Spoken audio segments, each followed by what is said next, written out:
Hola, ¿qué tal? Bienvenidos. Yo soy Mari Carmen González Videgaray y este es un video más del Diplomado en Ambientes Virtuales y Objetos de Aprendizaje. Vamos a hablar de cómo hacer preguntas de opción múltiple. Las preguntas de opción múltiple son las más usuales, las más cómodas y el profesor Rubén Romero y yo hemos hecho un análisis matemático de que realmente si uno hace un examen con 10 preguntas de opción múltiple, cada una con 3 opciones, el resultado es muy confiable. Sobre todo si hacemos preguntas aleatorias para los alumnos, que eso lo vamos a ver en la sección de cuestionarios. Nos vamos, como siempre, a nuestra sección de administración y dentro de administración buscamos donde dice abajo banco de preguntas. Damos clic a la flechita que está apuntando hacia el lado derecho y nos vamos a donde dice preguntas. Aquí vamos a tener entonces la categoría por defecto, pero recuerden que ya hicimos nuestras categorías del tema 1, el tema 2 y el tema 3. Entonces yo puedo agregar una pregunta en la categoría 1 para que tenga ahora 2 preguntas. Y me dice que ya tengo una pregunta, la 1.1, pero que puedo crear una nueva pregunta. Le ponemos crear nueva pregunta y seleccionamos la primeritita opción que es la de opción múltiple. Nos dice permite la selección de una o varias respuestas, agregar. Vamos a ponerle a esta la pregunta 1.2, significando que es la pregunta 2 del tema número 1. Y ponemos el enunciado de nuestra pregunta. Aquí hay que pensar una pregunta que sea interesante, que sea atractiva, que en un momento dado facilite el pensamiento de orden superior y que no sea meramente repetitiva. Entonces, si yo le pongo, por ejemplo, es la sección donde se encuentra el objetivo del artículo de investigación, puedo poner varias opciones. La puntuación les había dicho, procuren dejarla igual, un punto, si no es confuso para los alumnos si las preguntas valen más o menos de un punto. Y le vamos a decir ahorita que solamente una respuesta es correcta. Que barajee las respuestas para que no siempre salgan en el mismo orden, que tengan, digamos, identificación A, B, C minúscula, está bien, no les recomiendo que cambie nada de eso. Y vamos a poner como sección, como elección 1, la introducción, que es la respuesta correcta, por lo tanto le vamos a poner una calificación de 100. Luego vamos a poner, por ejemplo, material y métodos. Y ahí vamos a dejarle sin ninguna puntuación. Resultados y discusión. Y con eso tenemos 4 opciones, de las cuales solamente la primera opción es la correcta. Cuando el alumno vea las respuestas, las va a ver en un orden diferente del orden que yo he capturado aquí. Entonces, ya que esté listo, simplemente le ponemos guardar cambios y vamos a ver cómo quedó. Me la pone en amarillito, es la pregunta que acabo de crear y les decía que conviene cada vez que hagamos una pregunta ir a esta pequeña lupa y observar cómo quedó la pregunta, cómo la verían los estudiantes y cómo funciona la respuesta para ver que esté realmente correcta.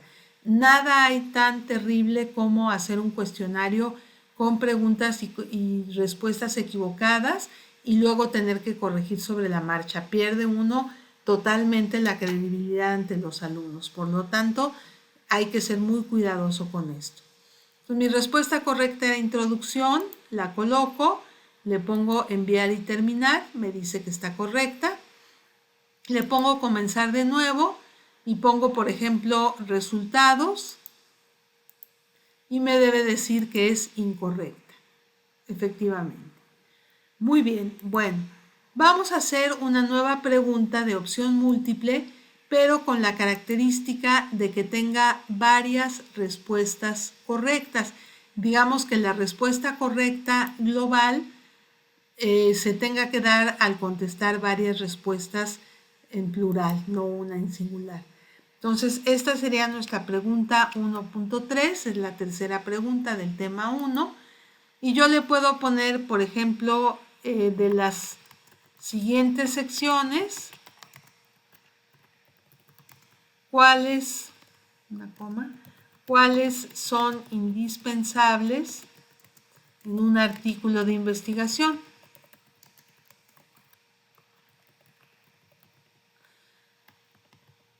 Y vamos a poner, por ejemplo, que ahora se permiten varias respuestas, porque estoy preguntando de las siguientes secciones, ¿cuáles? En plural. Entonces, por ejemplo, pongo introducción, desarrollo, conclusiones, resultados, y puedo poner, por ejemplo, agradecimientos, que no es indispensable. Bueno, aquí viene el asunto, ¿no?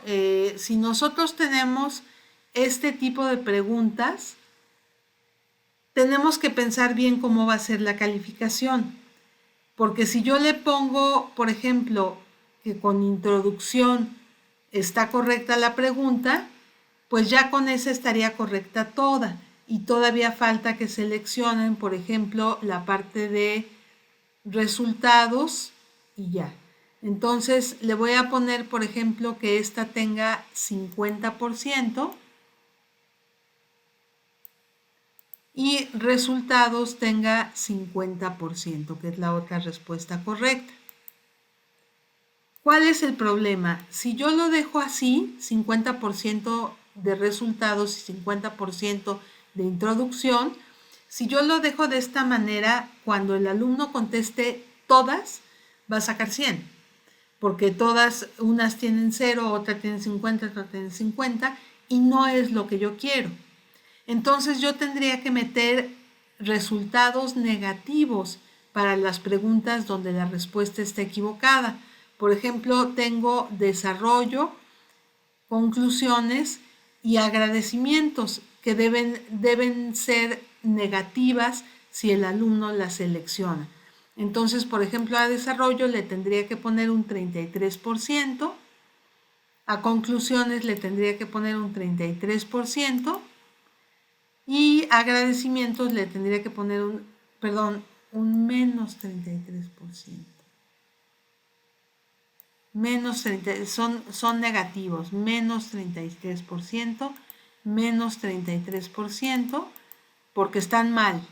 Entonces deben ser negativas. El alumno no va a sacar una puntuación negativa, pero en un momento dado, si contesta todas, no va a sacar el 100% porque hay puntuaciones negativas.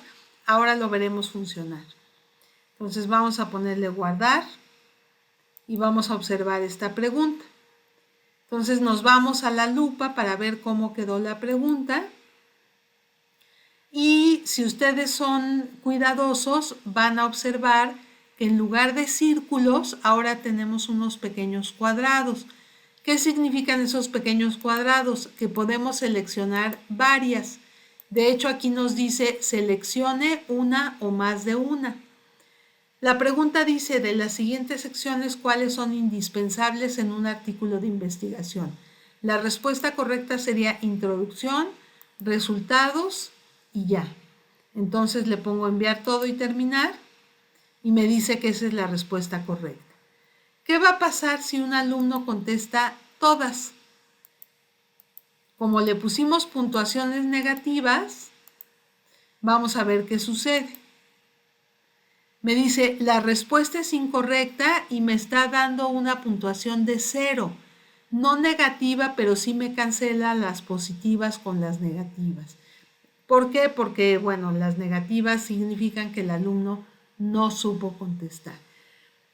Para acabar pronto, yo les recomiendo que eviten el uso de estas preguntas porque es un poco confuso el manejo, pero si ustedes las quieren usar, deben tener cuidado de poner tanto puntuaciones positivas a las respuestas que están bien, como puntuaciones negativas a las respuestas que están mal. Y con eso tendríamos listas nuestras preguntas de opción múltiple. Gracias.